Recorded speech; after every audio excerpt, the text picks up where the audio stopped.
Hey there! So I'm going to be doing something a little bit different today. I'm going to be talking about the game Catharage. And today, I'm joined by... By me. Hello there. So, how you doing, dude? Doing very well. Very So, excited to talk about the game. are you excited? Oh, well, you Yes. know me, I'm a very excitable person. I exude excitement and happiness. What do I call you, dude? Just call me Bjorn. Bjorn? Bjorn. Bjorn. Is that good enough? Yes. Okay. So, Bjorn, where are you from, dude? I'm from Germany, specifically northern Germany. You near the coastline, or...? Yeah, pretty much. I'm Okay. near Kiel, a submarine city. I wish I could pretend I knew where that was. So, how do you pronounce this game's name? Am I close? You're basically correct. It is Catharage. Cool. Uh, how long you been programming? Like, is this your first game? Is this your first attempt? Your first public project if you've done some experiments previously? Yeah, it's the first thing that I'm publishing. I have been doing small little prototypey things that never went anywhere for a couple of years, and I do actually have a day job as a game developer as well. I work at a small German indie studio where I do all kinds of stuff, but this is the first thing that I solo publish and solo develop. Are you familiar with Slytherin on that note? Slytherin? Oh, you mean the Slytherin, yeah, studio? it's a game publishing company. I think it's German. It might be Slavic of some flavor. I'm not too sure. I have heard of them. Let me look. They do a lot of war game type of things. I Oh, think yeah. I think a lot of the games that are produced as war games come out of Germany, actually. But yeah, Yeah, it's kind of a German thing.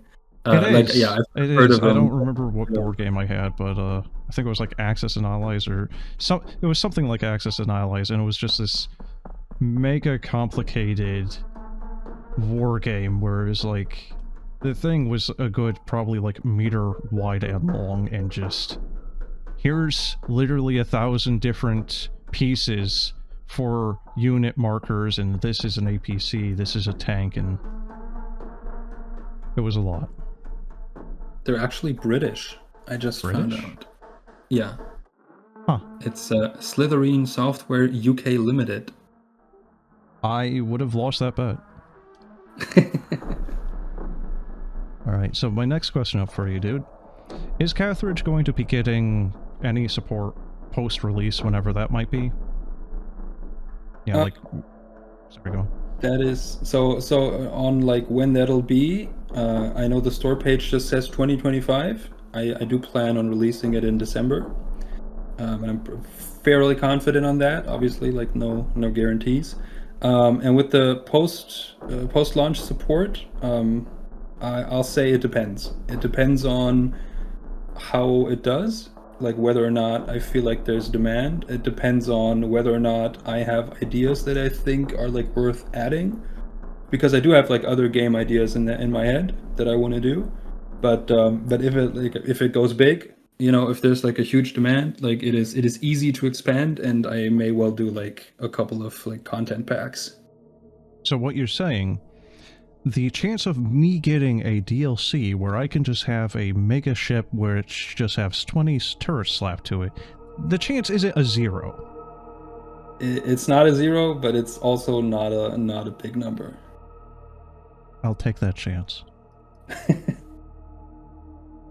So, I streamed this, and I don't know if by the time some people might be watching this video, I might do some more content on this, but what would you personally call this thing's genre? Because I think during my stream, the first time I was looking at the demo, I was calling it an extraction RTS. Yeah, so I don't like to call it an RTS because it's just not that large. I like to call it a tactics game because it's about smaller engagements and it's about more direct control. And basically, I call it what I call it on the Steam page, which is a space tactics extraction roguelite, which has all the elements that are in the game. Yeah, that's basically it. Like, it's obviously not as much of an extraction game as something like Tarkov, but it's a space tactics game, and it is a roguelite. Okay, so on that note, when are you going to be adding AK-47s to Catharage? That's probably a 0%. Dang. So, it might be a little late of a question, but considering you said that you are actually in game development as a full-time job, what made you decide to go down that route or make this game? Were you potentially influenced by other games like Homeworld or Fractured Space, Star Sector, Elite Dangerous, and any number of others? Yeah, well, I was very much influenced by space games that I like Homeworld, like Eve, like Elite, like Everspace, like Galaxy on Fire, the old like mobile games, House of the Dying Sun, its predecessor. And what made me do this basically was that I had enough experience and a bit of like, I'll say like downtime at work, I guess you could call it. And I could just sort of spend some time going into directions that I don't get to go in at work, because obviously, I'm not sort of solo developing at work, so I am beholden to, a creative director, technical restrictions, all this kind of stuff. And this is actually a game that I had started making a long time ago, and then when I was much younger, much worse at making games, and then my hard drive died on me, and I lost my project, and I was so frustrated and so like destroyed about that I just stopped. And then I finished my degree and I got into game dev. And then like last year I was just like, you know what, like maybe it's time to just make this again, now that I know more, now that I much better at actually making games. So Catharage is in effect lost media. I guess. I mean, it was only like 1 or 2 weeks that I spent on it, like back when I first started it, and I didn't publish it anywhere. It was just on my hard drive, which was part of the issue why it got lost. But yeah, I guess it is, technically speaking, lost media. Yeah. It's a real life living fossil, just like trilobites, or was it not trilobites? Horseshoe crabs. Yeah, or sharks. Greenland sharks specifically, isn't it? Because those things are... Some of them are like mega old. 400 years old or something ridiculous. Like, they live so long their eyes actually start rotting out of their head. Ugh. Like, imagine living that long. I am 400 years old. I don't know where I am, but I ain't giving it up to the ghost yet. I mean, they can smell, right? Do they even need their eyes? I mean, I kind of feel like 400 years later, I don't think your sense of smell is quite the same. I guess. I mean, yeah, I don't know. I mean, hey, when you live for 400 years, send me a audio message, because I won't be able to read it, I guess. Just, hey, Bjorn, how's your snars? Can you still smell? I'm good. I can smell pretty well. I can also hear pretty well. I can't see that funny virus a few years ago didn't affect that any? I did actually not catch corona. Yet. I managed, it's still around. Yet. But I managed to avoid it. So, what's your playing price point for this? I'm not 100% sure yet, but it's gonna be single digit, and depending on how large the final release version is, like depending on, obviously I'm gonna like test it and figure out like how much playtime people are gonna get out of it, but I'm thinking like somewhere like $6 to $9 ish, something along that. So like high single digits, but I don't want to make it too big, because you don't want people to like have to think too much about whether or not they want to buy it. Yeah, because it's also one of those things where it's like, I've seen a lot of indie games where it's like, that looks interesting, I probably would have fun with it, but it's like...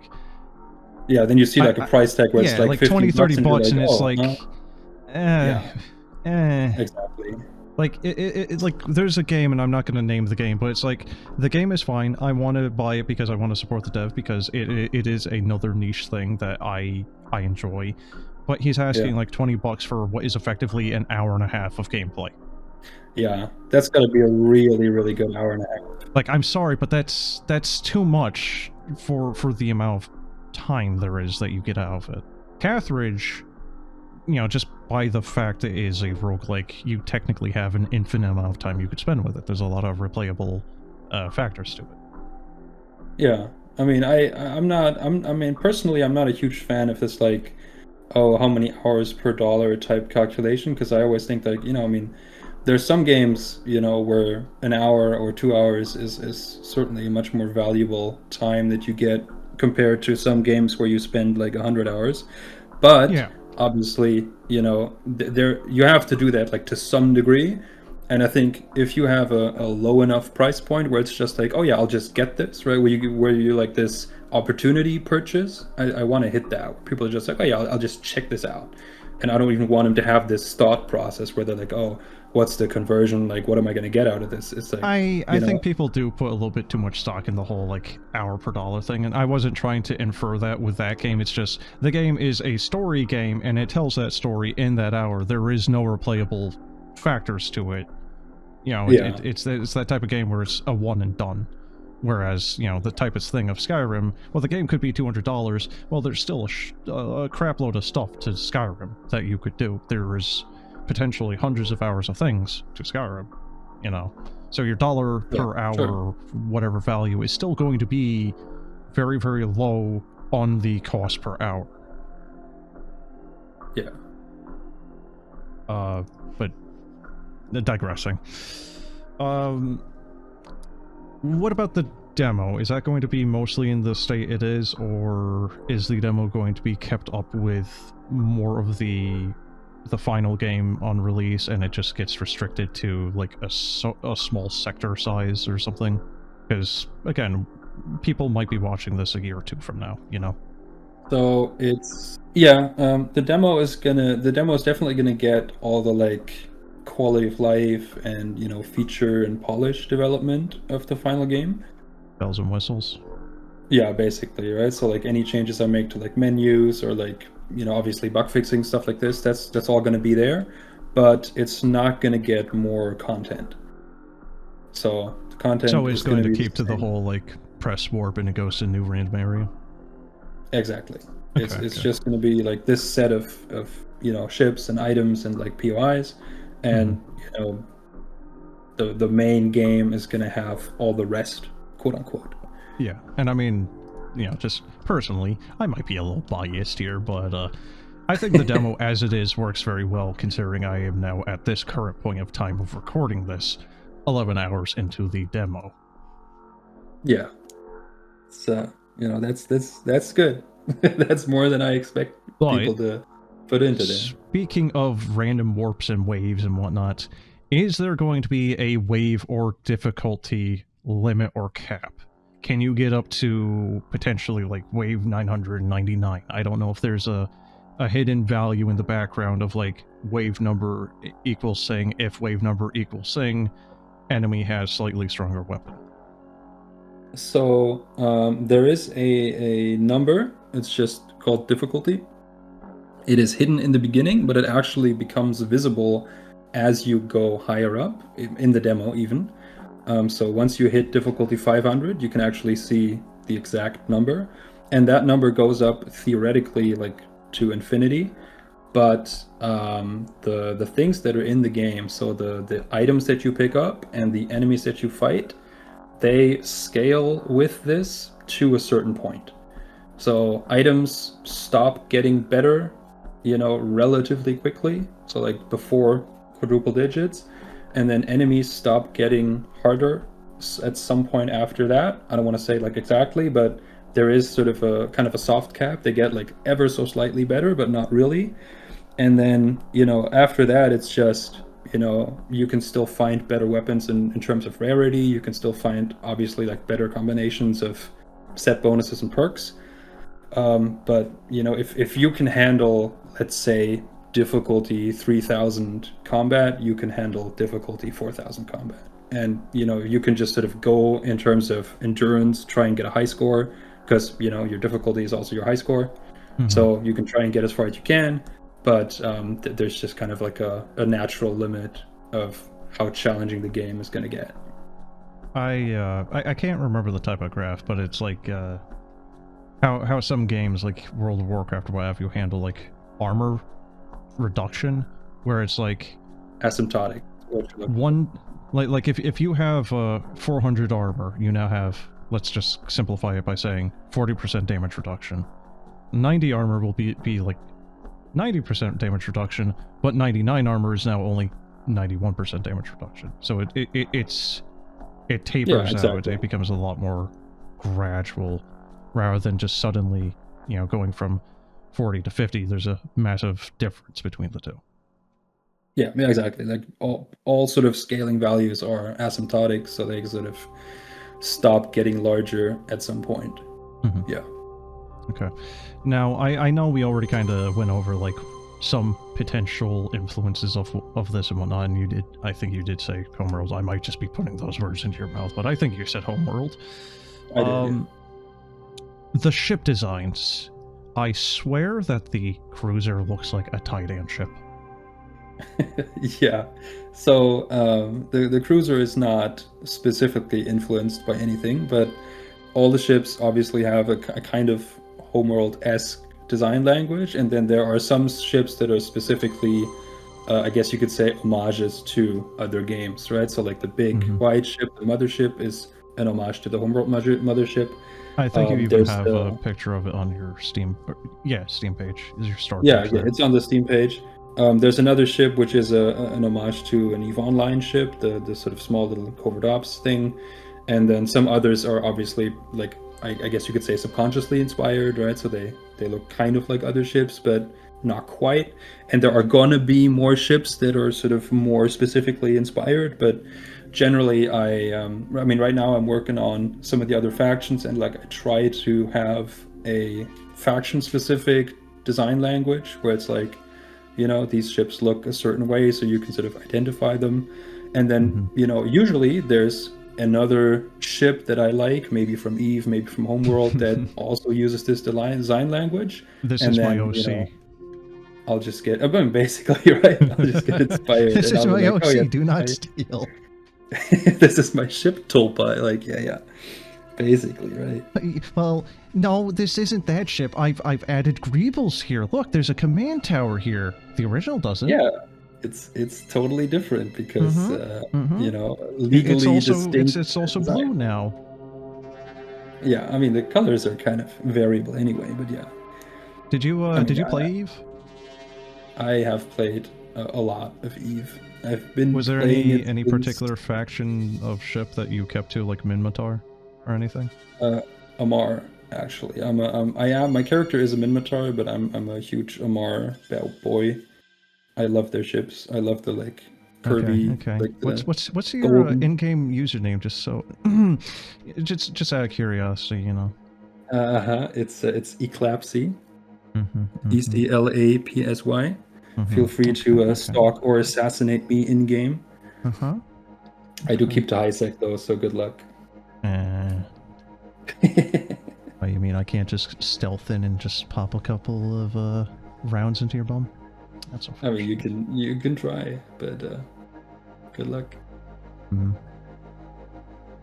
Okay, so next question up for you, and you already kind of answered another question even with your with the previous one on the factions having unique ships, which that's always a very nice thing to have actual distinctions between them.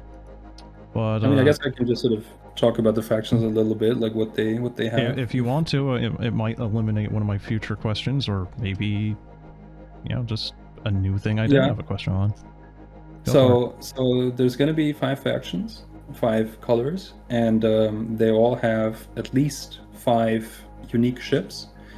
And these ships obviously going to be, different in terms of what kind of weapons they got, what kind of abilities, what kind of like behaviors, what kind of sensors and stuff.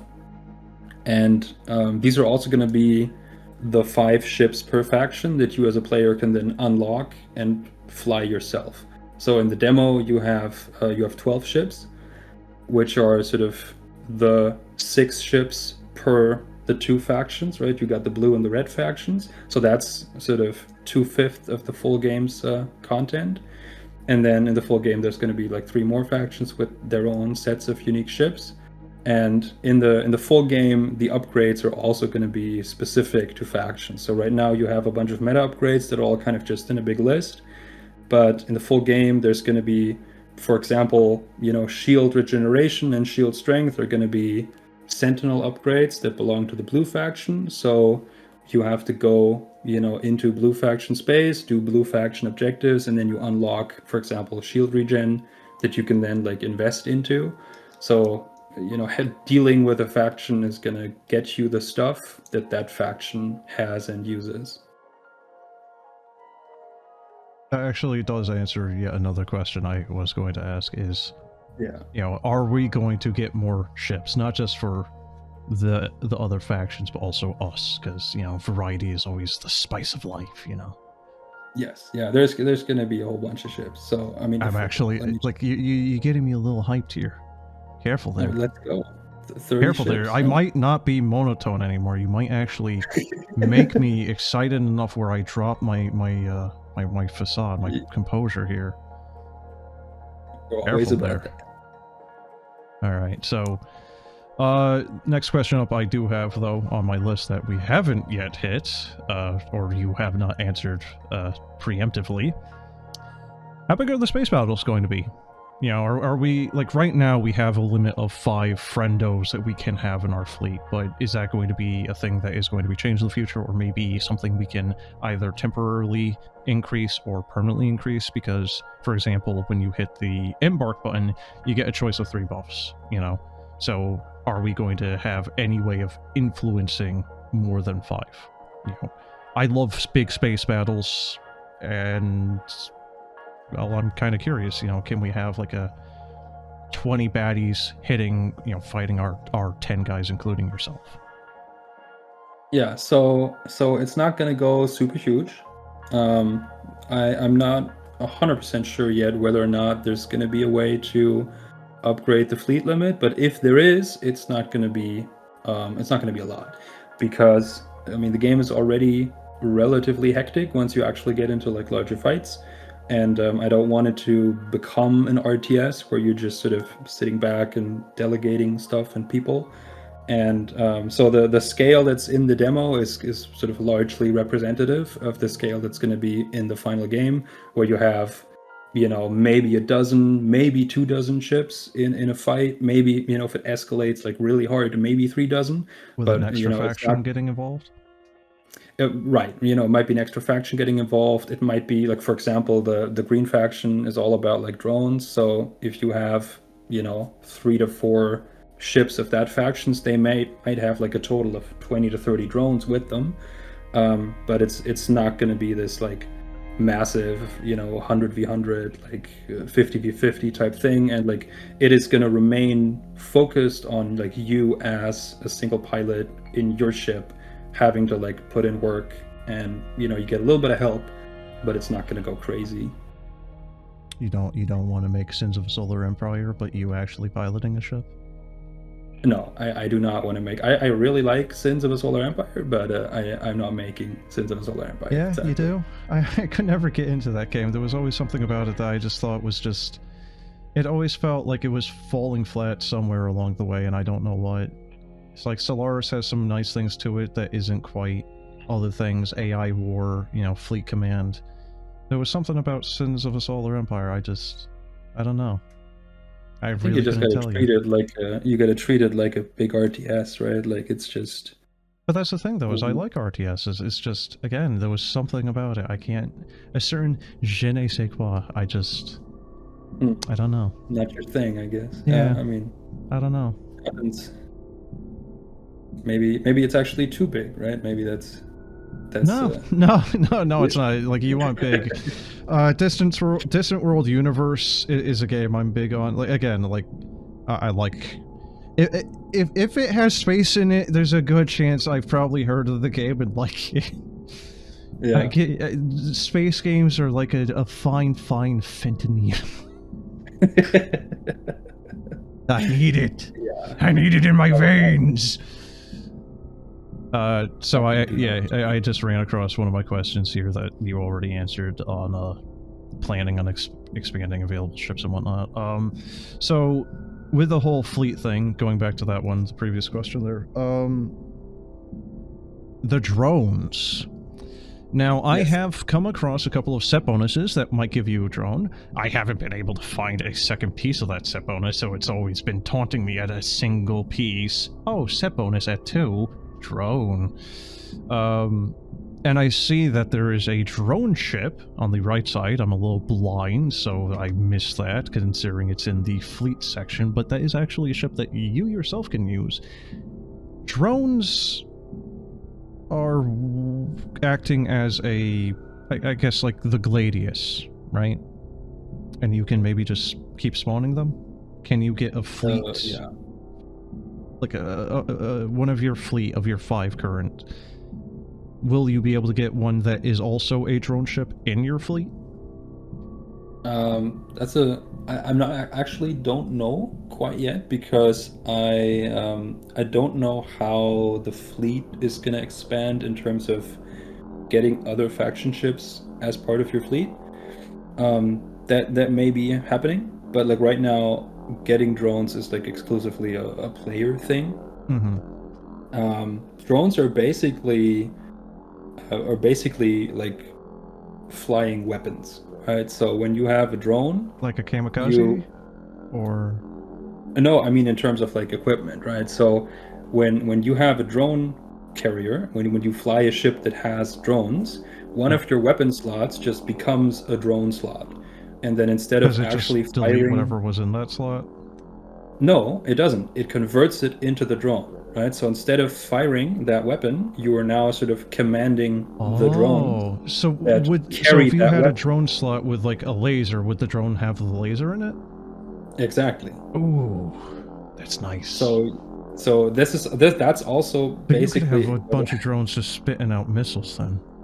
Exactly, right? And like any weapon you can just turn into a drone. Obviously, like there's some amount of like math that happens that makes it a little bit worse, because you have a drone having a cannon that's maybe got really bad tracking on it, but is doing 50 damage. Yeah. Exactly, right? Like, so it does get sort of pushed down a little bit, but fundamentally, the weapon that you have in your slot is the weapon that the drone has. So, if it has like a perk, if it has like, for example, threat adaptiveness, where it like scales with warps, like that's all transported over. And then basically it's just like every 10 seconds currently, a drone spawns until you're at your drone limit, which is 4 per slot. And then instead of firing the weapon, you can just assign the drone to the enemy, and then they'll fly there and kill it. And that's what drone gameplay is like. Okay.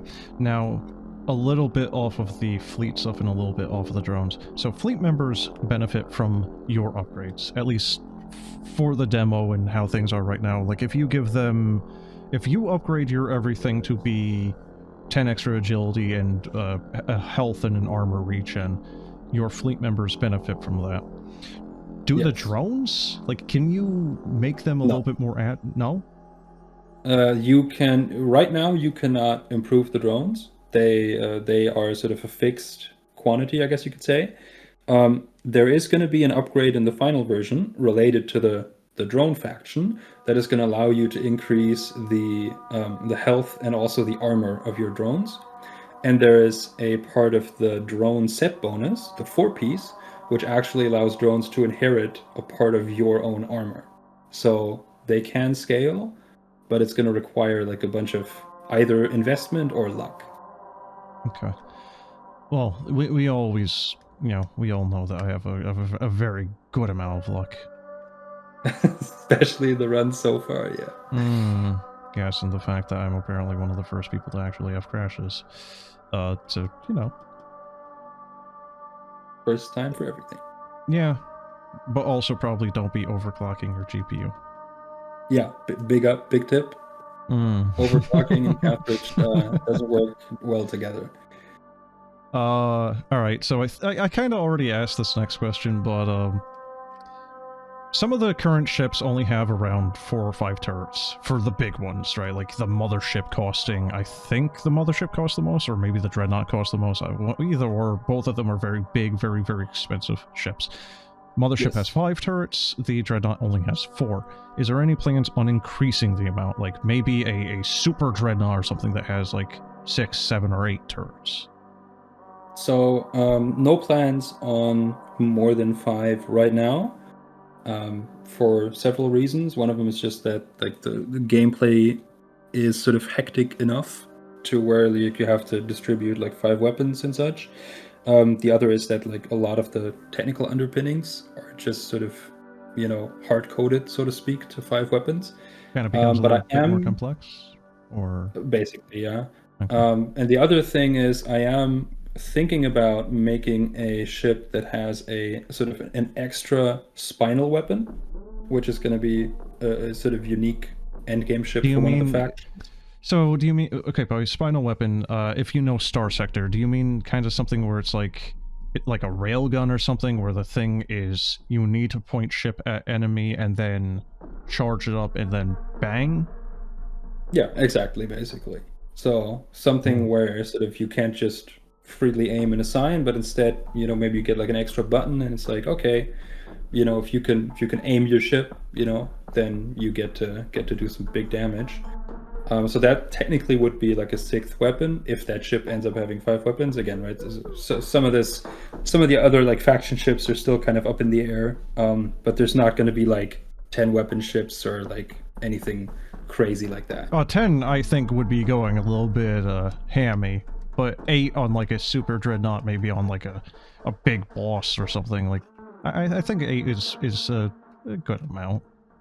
I mean, the bosses don't have this limit at all, right? So. Oh, I mean the second Keystone boss that you fight in the demo right now for the Keystone there. I mean, technically speaking, that thing has, I think, somewhere around like 8 things, but those are more of like stationary, like parts turrets, of the yeah. ship that you can actually hit, as opposed to it having guns itself. Exactly. So like capital ships are essentially like unlimited in terms of how many turrets they could have, but yeah, like player ships aren't going to get that crazy. Okay. Now, with that being said, on the whole turrets thing, part of the reason why I ask on that is, are the turrets going to have options to auto-track and target things? Because, as you said, some fights are going to get a little hectic, maybe 2 or 3 dozen, especially if a second faction gets involved. Are you going to be able to have a turret dedicated to anti-missile point defense? There are going to be ships that have point defense turrets, but the turrets that you yourself have and can like equip weapons into are not going to be auto-targeting. Simply because that would just sort of take away too much of the actual sort of core gameplay. Okay. Alright, what about the turrets themselves? Any plans on making them into, like, having firing arcs? Like I've played Nebulous Fleet Command, or even, again, like Homeworld Cataclysm, you might have, like, the multi-beam frigate where the positioning of the thing actually matters on which gun can shoot where. Yeah, so apart from the sort of potential spinal special ship, that's not going to happen. Like right now, it is sort of a visual thing where they already kind of do that, but there's sort of enough going on with planning your orbits around enemies, like having to keep track of a bunch of guys with the camera and like the sort of individual assignment that I just didn't want to make it that kind of game, and I feel like there's a very good amount of hecticness and like stress, and that would complicate that a lot, and it would also make the enemies like have to move in ways that they are not programmed to move. So no naval combat in that sense is going to be in the game. Just don't want to overcomplicate it. Yeah, basically. Okay. Next question is, I would hope, a fairly simple one. Is there or will there be upgrade stations or items to improve your gear? So, like, if you have a really nice shield that you don't want to get rid of, or maybe a weapon that is good, but maybe you just want to give it just a little bit of extra fire rate. So there already is a way to upgrade things in your run, and so there's basically like a thing that you can go to that's going to give you like a random selection of upgrades, and those upgrades can include upgrades that make your weapons better in specific ways, sometimes with a trade-off, sometimes like just without a trade-off. Extra damage And at the those cost of range. Exactly, right? So, and those can also like buff your ship itself, but the buffs that you put on your ship are not gonna carry over to your modules, which I mean, in a sense is actually better because your actual sort of base value increases depending on what modules you have. But you know, if you have an item, it's going to be that item, and it is intended for you to sort of regularly swap items because you're just getting better stuff. Yeah. All right. That kind of handles a lot of my generic questions and whatnot, but do you have any plans for adding a thing that I'm going to use X4 Foundations here as a reference, but the X series has usually had a thing called SATA, which is a little button, a little upgrade module you can get at some point that increases the way that the game is handling ticks. Like it is an inbuilt fast forward. And with how long it can potentially take ongoing these systems, even with crews, do you plan on speeding that up in any case? Or having an option for it? So there's nothing right now. There's certainly no sort of technical underpinning for that. Probably not. I'll say, like, I may look at maybe if it ends up being sort of technically simple, I may put it in, but probably not. I'm relatively happy with sort of how movement works in general, especially once you put some like meta upgrades into things like speed. And there are also ways to specifically sort of upgrade the speed of the cruise mode, like beyond your normal sort of speed upgrades. Like set So bonuses? that's exactly right. So there's a set bonus that just sort of increases the multiplier that cruise applies to your speed, so you can get there even faster. So that's not a priority right now. Okay. Now, speaking of upgrades, is there going to be a soft or a hard cap? I mean, probably less of a soft cap, but like the hard cap. Is there a hard cap to how many points you can actually put into that speed upgrade before that thing just gets soft capped by, it just costing too much to be viable? So not right now in the demo, but there's gonna be a hard cap in the full version on all the upgrades. Which is not to say that it's not gonna be ridiculously high. Like I'm all for sort of breaking the game in that You way don't if want you just people want to go crazy. going 5 light years per second in this game? Well, I mean, I don't want them to go sort of so fast that they're literally breaking the game, but I want them to go fast enough so they're figuratively breaking the game. So I don't know, maybe the limit is going to be like 100, but yeah, there's going to be one. It's not going to be an issue. Okay. Now, again, this is another one that we've kind of touched upon a little bit, but any plans for new weaponry? So, railguns, Gauss guns, miniguns, whatever people might be able to think of new space weaponry. A lightning cannon that jumps between enemies. I know there's already a ricochet cannon that kind of does that, but maybe a lightning cannon that shoots lightning. So there's definitely going to be new perks for weapons, which can change their behavior somewhat. So like the thing that you mentioned, right, the ricochet is a perk on cannons that changes how cannons work. There's going to be, for example, a shotgun perk on cannons, which turns cannons into shotguns. And there's going to be more perks for all of the weapon types, but there's not going to be a fundamentally new weapon class, which is sort of, again, kind of a design plus technical issue, because putting in a new weapon class at this point in the project would be kind of crazy, technically speaking. and I also think like a lot of the things we can sort of think about can just be done with the existing systems, Basically, right? So if we just think about turning the cannon into an elemental cannon and the effect is the same. well, or turning it into like a railgun, right? I mean, a railgun is just a cannon in a sense. It just kind of looks different. Or like a lightning gun is just a laser that has a specific visual effect, and that might just be a perk, right? In the sense of, okay, maybe we have a laser that sort of refracts and hits multiple enemies, and maybe its beam is a little less straight line than it is right now, and we can call that the lightning gun, right? So there's a lot of flexibility that's going to happen there. I think I'm probably going to make about double the amount of perks that we have right now. So there'd be like six per weapon type. I don't know how many there is right now, so There's about 3. So that's okay. Yeah. I mean, we'll see. I mean, I have to obviously have this sort of idea first and like have it make sense. But something like a shotgun cannon, I think is a good idea of just easy to understand way that a cannon can be different, in a way that is useful, but also like, has trade-offs. All right. What about different?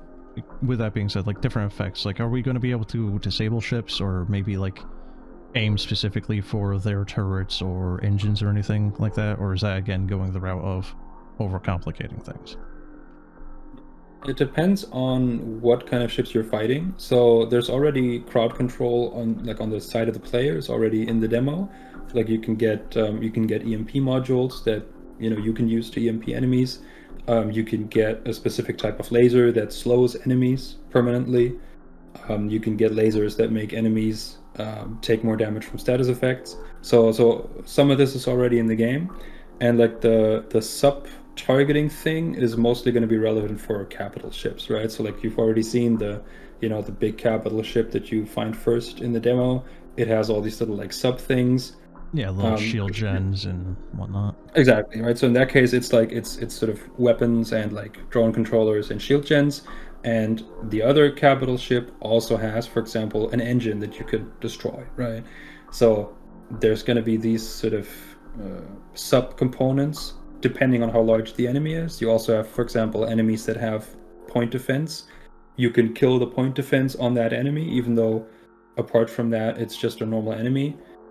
So this is going to be in there, but it's going to be limited to the larger boss fights, because I mean, as you know, it gets hectic, and like I don't want you to be like pixel searching for subcomponents on ships. Yeah, I've done some pixel searching, and I've had to hit the tab slow-mo radial targeting thing just because I try to hover over one enemy out of the group of 50, and it's like, oh hey, you want this guy? No, that guy. No, this guy? No, I want the one right there. Yeah, exactly, right? So I don't want to make that even worse by saying like, oh, you can target the engine of any enemy. So, with that being said, 2 things. First off, I don't know, I don't know. I legitimately don't know. I don't think I've seen it, but are there going to be different icons? So, I think everything right now is triangles. Are you going to be doing different, like,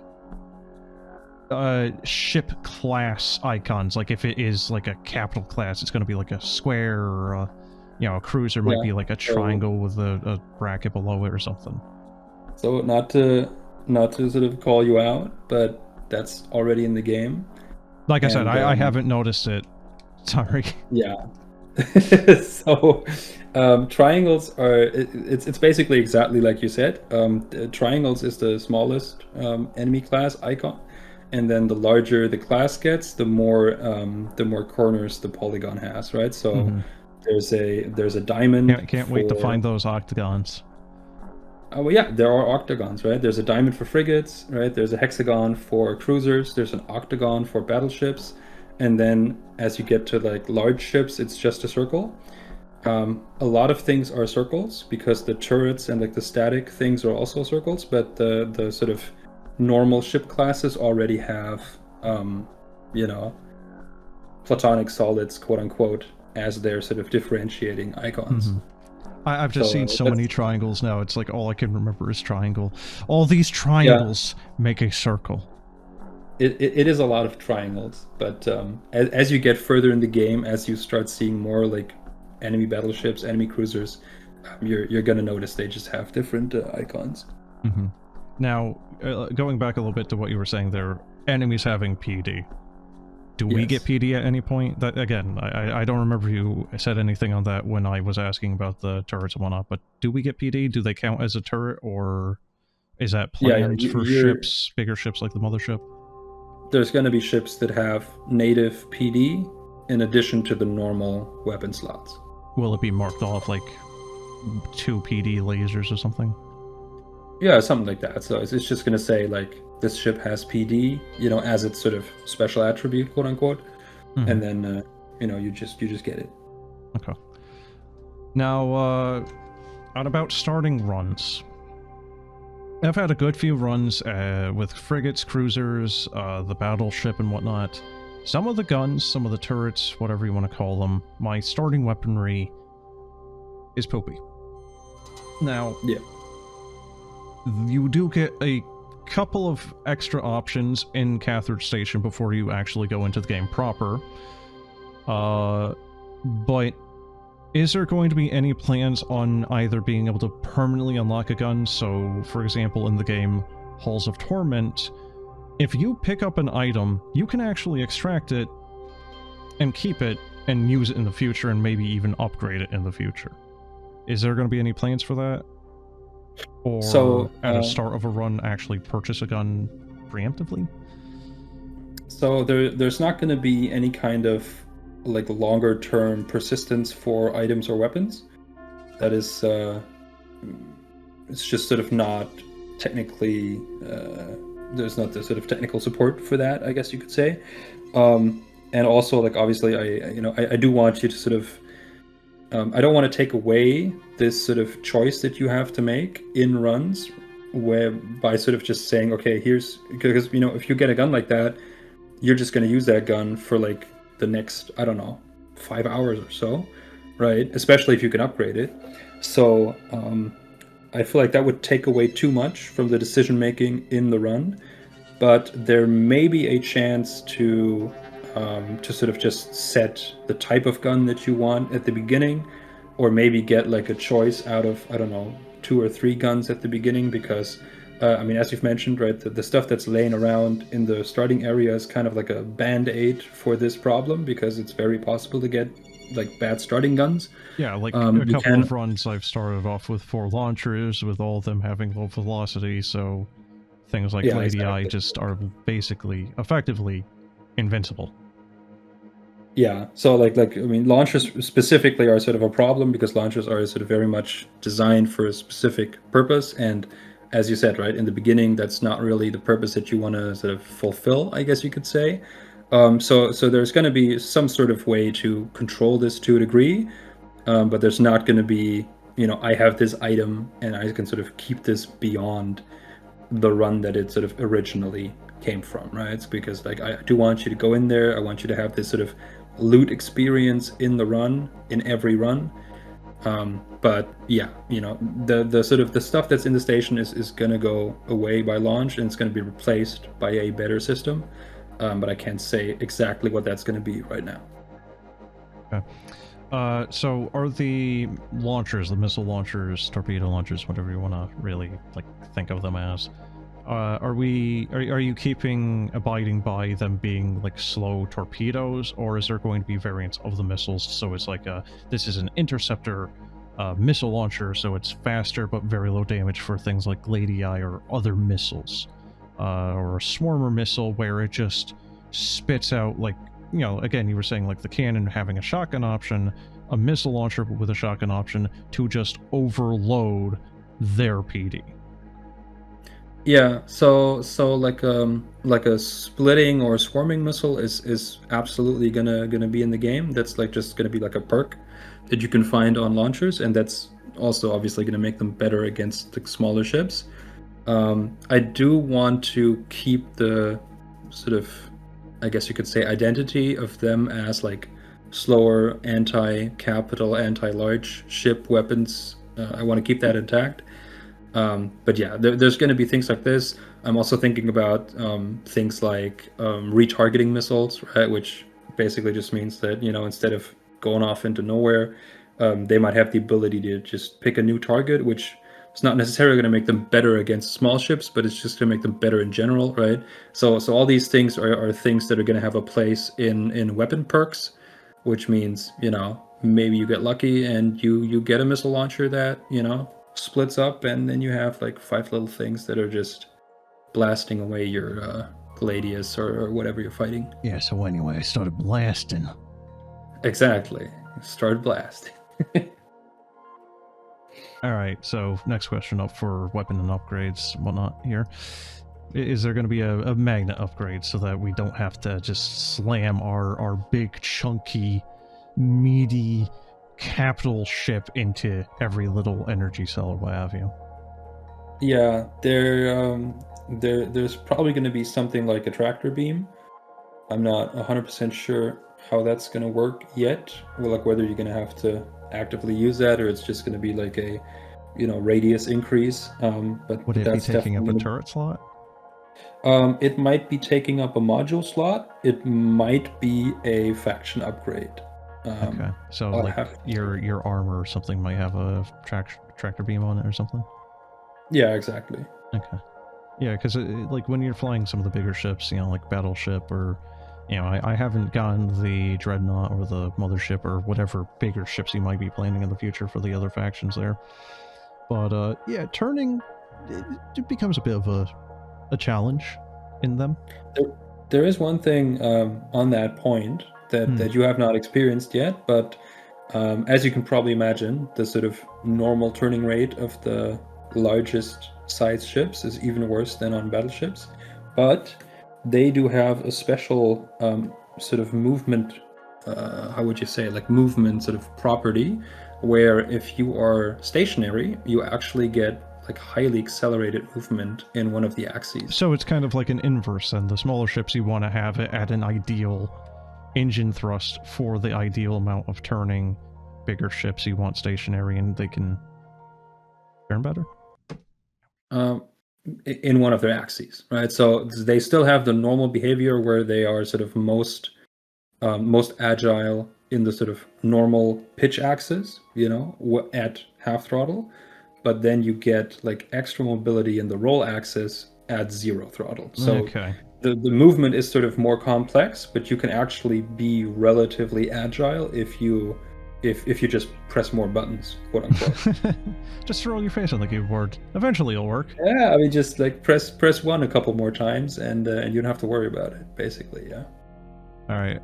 Now I'm going to go back to your fleet again, but commands for your fleet. You don't want to turn this into an RTS, but is there going to be any plans for, like, I've seen a little bit of you being able to give them, I think, just an attack command with F1. I think hover over enemy, select enemy, press F1, F2, F3, and that makes them go attack.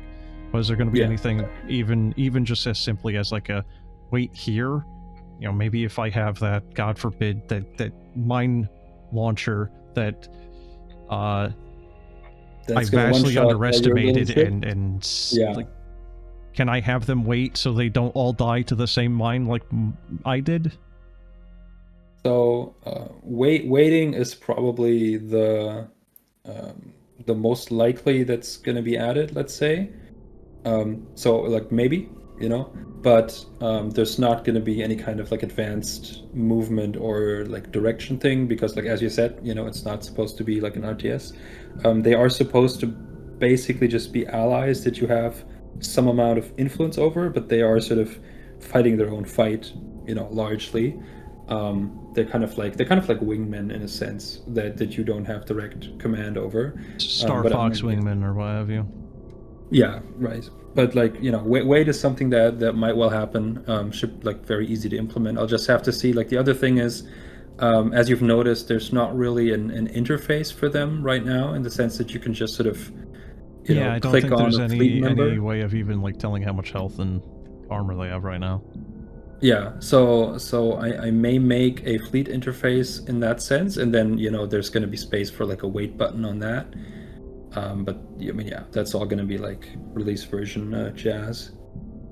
Okay, and again, another thing about fleets, is there going to be any more utility-based ones. I don't know what's there right now, and some of their names might not actually infer what they necessarily do, right? Like you have the Galadius or the Cruiserwavu, but are we going to get anything like a mine layer or a thing that has a repair beam or anything like that? So mine layer is probably going to be a little too dangerous, just based on how they work. Well, but, you don't. You don't want. I mean, you've seen how it works, right? Yeah, I mean, I definitely learned on a first-hand experience how dangerous those mines are. Why not just have five of them at the same time? I don't think that's a very good idea. But it's a great idea. The enemy dies too. I mean, I guess, but then you've wasted like 50,000 credits. I mean, you do you. But I mean, yeah. So support ships, definitely. I mean, as you've seen, there are sort of there is a Sentinel support ship that just has repair beams, and that's definitely going to be like hireable for the fleet. At a premium, I would assume. Oh yeah, you would have to like unlock it, obviously, because it belongs to that faction. So this might just be a case of here's 5 ships that you can hire just as is, and then here's another 5 ships, like each one belongs to a certain faction that you can unlock, and then maybe you can get the the healing ship if you do the blue faction objective.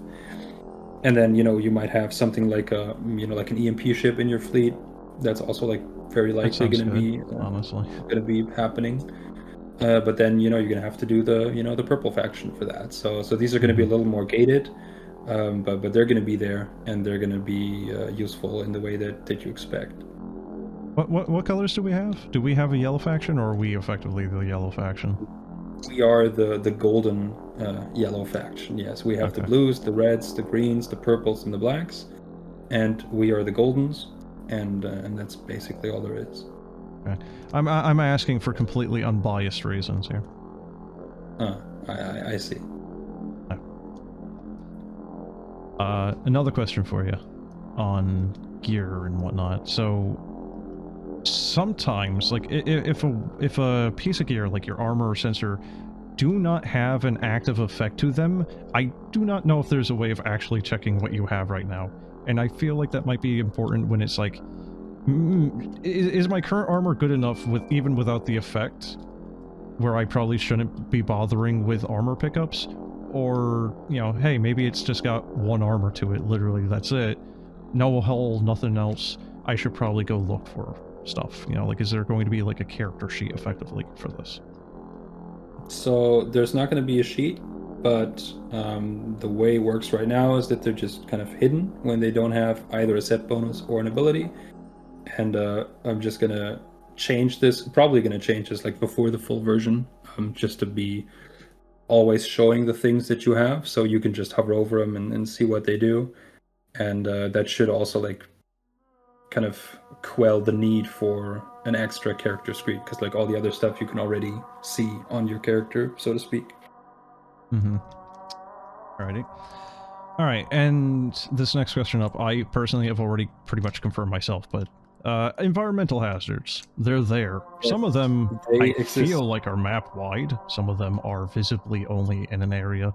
Are you going to add more of them? Are there going to be like different star types? Like maybe there's a black hole, and the black hole is just, the entire sector is just slowly making you lose hull or something. Is there going to be more? So right now they're kind of related to the status effects, and there's not a fire hazard. That's one thing I may end up adding. There's also like they're not area wide. The issue is just that because they have colored effects, sometimes you can get unlucky, I guess you could say, and you can get an area of space that has the same color as the environmental hazard, so it's kind of hard to see where it ends. I think that's probably what happened to me then, because yeah, that's basically one of the areas was a negatively blue sector, and it was an electricity hazard in one of them, and it just felt like it was the whole goddamn area. Yeah, so that can happen. That's just that's just bad luck, I guess. I mean, I wouldn't sort of consider that an issue. But in terms of like if there's going to be new ones, so I'm probably going to make a fire one. I'm going to have to think about a way to sort of differentiate it from the others in the sense that it doesn't just also do damage, which is kind of the same thing that's already happening with most of them. And then a black hole is something I've actually looked into in a technical sense, because in order to sort of render out a black hole into the skybox, it's quite a task. I've not yet found a solution that I like, so I'll say maybe if I find something, or if I like come up with an idea to make it happen before release, then maybe I would like to have black holes in the game. But it may not end up working out in a way that I can consider like good enough, just visually speaking. So, But I mean, yeah. So I'm gonna refer a little bit to Elite Dangerous here, and a little bit of X4 Foundation, specifically the I think it was the Avarice DLC or something. Like it had a pirate faction where the reason why I'm bringing that up for the whole like fire damage debuff area of effect, whatever. That game, that DLC, whatever the heck it was named, there is a sun that every, like real life 5 minutes or something will shoot out a wave of energy, right? Like the sun is kind of like collapsing in on itself, and it's basically like undergoing like these little like mini novas. Rather than the whole star in a supernova, it's just like blast, right? It's sending out a wave of energy every so often. So maybe you could reappropriate that for the fire effect, or neutron star. The star is spinning around, laterally, and that neutron, beam that it's shooting out, it's going around in a circle. So it's like every minute or something, it blasts everything and does the damage. Yeah, like those. Yeah, I mean that might be happening. Yeah, I mean those are nice ideas. Of course they're nice. I thought of them. Definitely not not stealing. It's my own OC. Don't steal. Yeah, definitely not stolen from X4. But like, yeah, I know what you mean. Like, the Void Crew also has something similar where like every never played that one. Oh, it's really good. You need to check it out. But they have played Jump Ship, and I think Jump Ship would probably be the I don't know. I never played Void Crew, but Jump Ship, I did actually play that game's demo, and that one is pretty good. Yeah. Performance, well, maybe not so good on that end. I mean, Void Crew probably gonna run better, but I mean, it also has like environmental hazards, and it has like the thing you described, where like a wave of fire is essentially going through the system and just sort of like messing you up every minute. Which, in that game is a real issue, because then you have to like run around and fix shit. Well, it also has like limited amount of resources you can actually use to repair your ship too, doesn't it? Yeah, very much. Right. I think I also asked this one, or it was touched upon briefly, or even already answered, but I just don't remember at this point because it's actually been about an hour. So, long interview this actually. How large are the sectors? Are they infinite? I think you said they were infinite, or effectively so. Well, they are technically infinite. They are not meaningfully infinite in the sense that the things that you can interact with are not infinite. So at some point, it just stops. There just stops being stuff there. But you can technically Minecraft sort of. No, well, not yet. I'm not actually hitting precision issues yet. It just sort of gets really, really boring, flying like even longer than you do. I mean, funnily enough, the ships actually used to be even slower, and cruise mode used to not be in the game. So, but yeah, so the sectors are about. Let me think. The sectors are about, I would say, like 20 to 40 kilometers across. Depending on like how they generate, it always depends on like the megalith that's in the sector, because depending on the size of that, the POIs get distributed, and then everything else that you see is also like real geometry. So you could even fly out to the planets, but there's nothing there, and you're just gonna be next to a big polygon, and it's probably gonna look really goofy, but you can do it, and there's We no can't there's just no land on a hard planet and limit. find a Wilson volleyball. Well, they don't have collision, so you cannot land on them, but you Oh. can fly to them. Wait, ooh, you just fly through the thing. Yeah, I mean, it is just supposed to be Skybox, but if you really want to spend 20 minutes of your life, you can find out. Oh, you know people are gonna do it though. Like, I mean, there's yeah, a planet of course, there. right? Can I That's- fly to it? The answer is that's, yes, That's like but well, that's like TikTok congratulations. clip waiting to happen, right? Like it's Not just if I something do you it gotta leave in first. the game. Well, challenge accepted, I guess. I've never actually gone, but there's Well, nothing look, I can preventing. always just like hook cheat engine in there, turn the speed variable up, and away we go. Don't give people ideas, bro. Don't be giving them ideas. You get a bug report. My game crashed. Okay, what were you doing? I cheat engined it to 5 times speed. Exactly. Well, there you go. There's your bug fix. Don't do that. Yeah, your bug fixes don't cheat. Alright, what about ambient objectives? Now, I've seen warping into an area a couple of times where there will be a new objective a couple minutes later, but I think that's mostly just because it's taking, like, the sector a little bit to load in, like, rather than just all of it at once happening.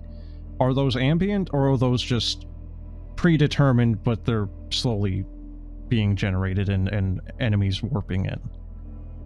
So it's kind of both, because enemies do take some time to warp in. That's basically just to sort of lessen the load on the CPU, because spawning in enemies just takes some computation, and also because it looks nice to have like the warp effects going off like one by one.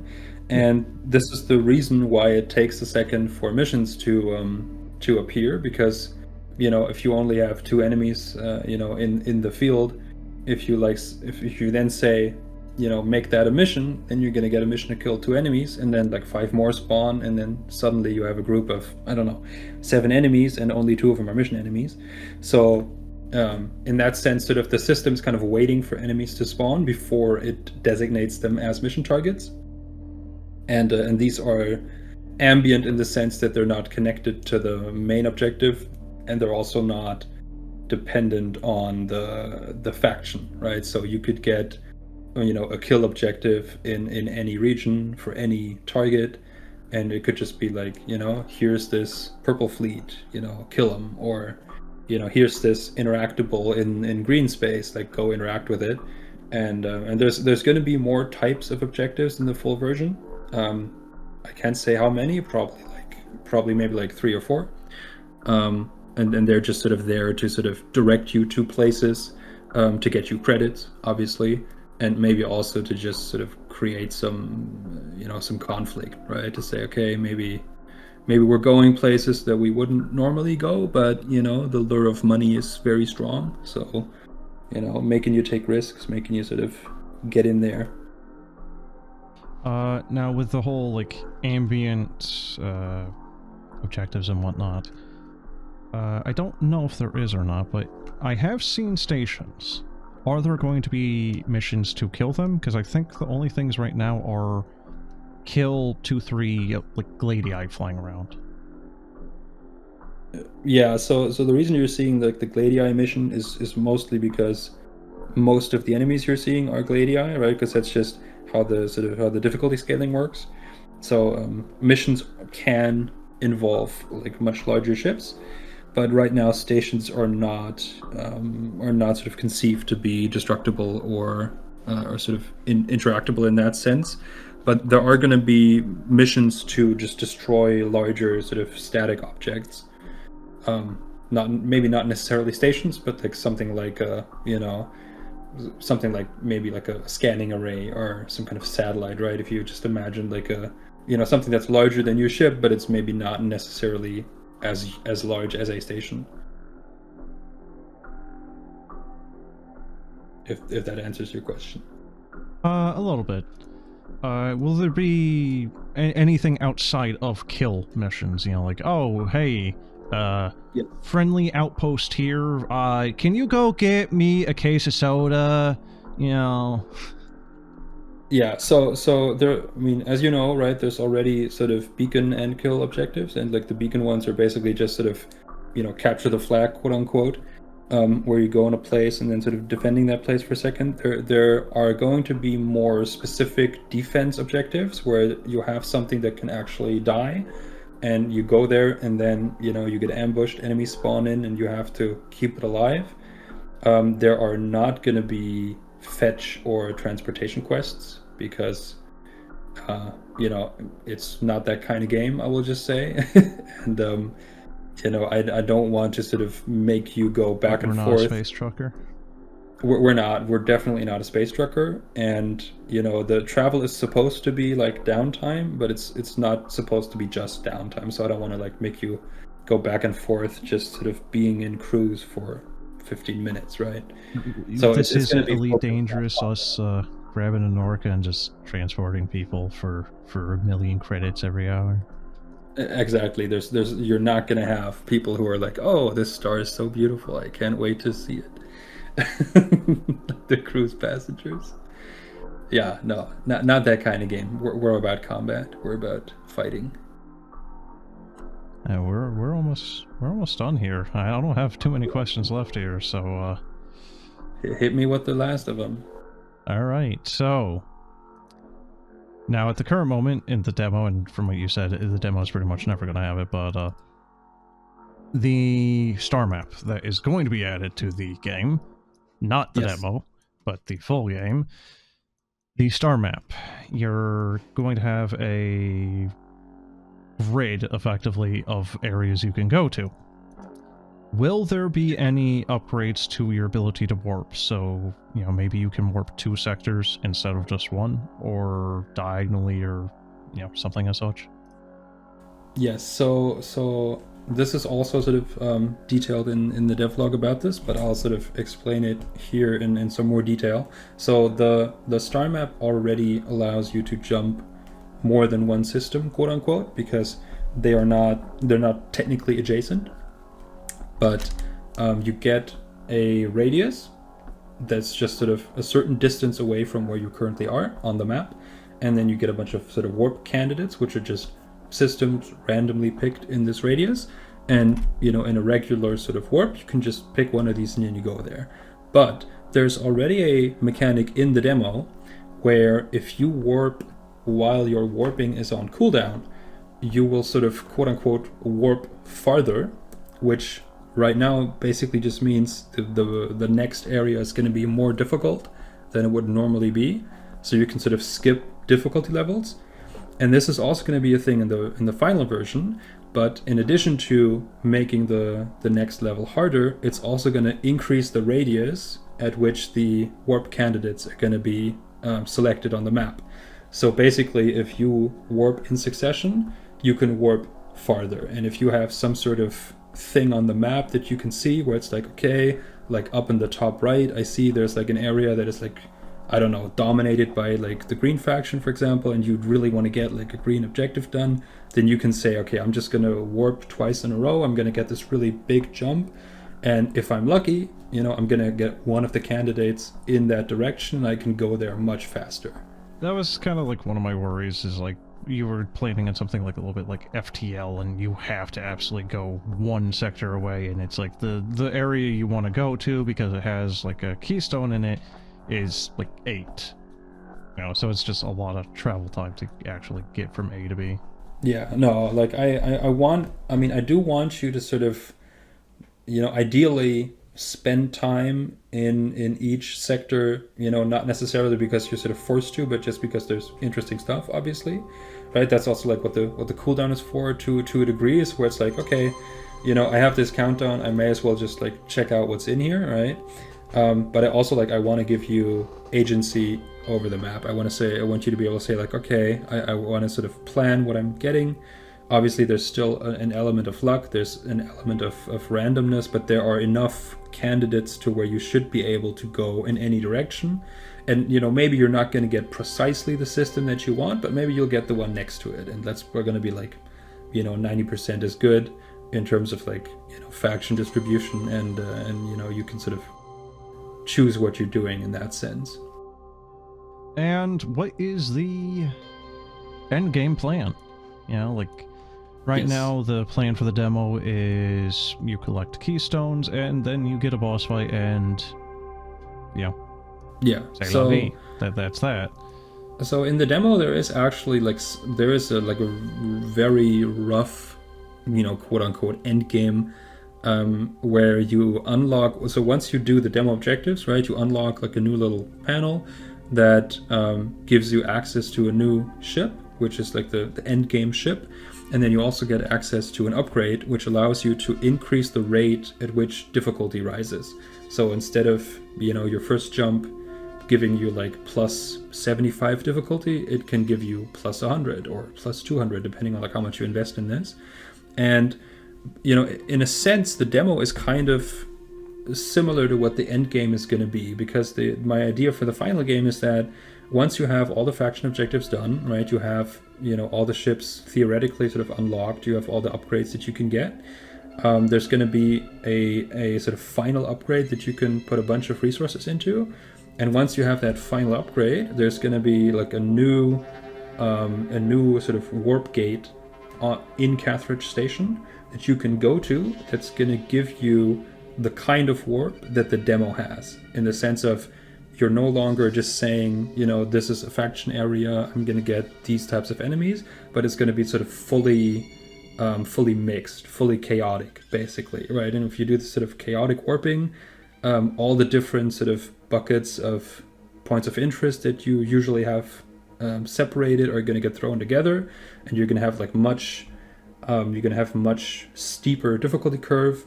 And basically the idea is that it's just going to be sort of this, you know, clusterfuck in a sense of, you know, constant like infighting between all the different factions. There's going to be like much more environmental hazards. It's basically just going to be much more sort of active and chaotic zones. And then, you know, that's basically where you can sort of push your build, right? To say, okay, I really want to see like how far can I get in here, you know, I'm gonna you know, increase the rate at which jumps are going to make this harder.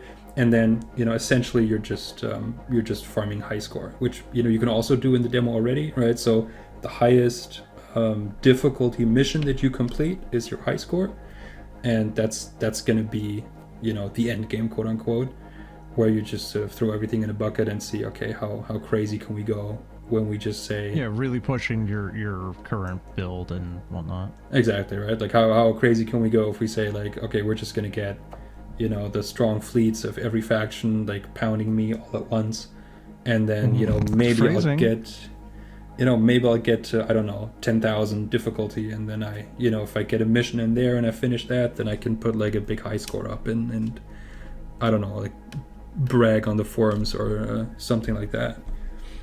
Yeah, my high score is over 9,000. Well, my high score in the demo is actually over 8,000, but that's a different topic, I guess. The demo doesn't get all that crazy. I don't know. I had a good couple of fights there where things were getting a little chaotic.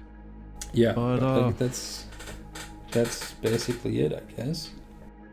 I don't think I have anything else I can ask you. I think we've covered pretty much all the topics. You got anything you might want to add in that we might have not covered? Let me think for a second. I think we've covered most of the things that I can think about.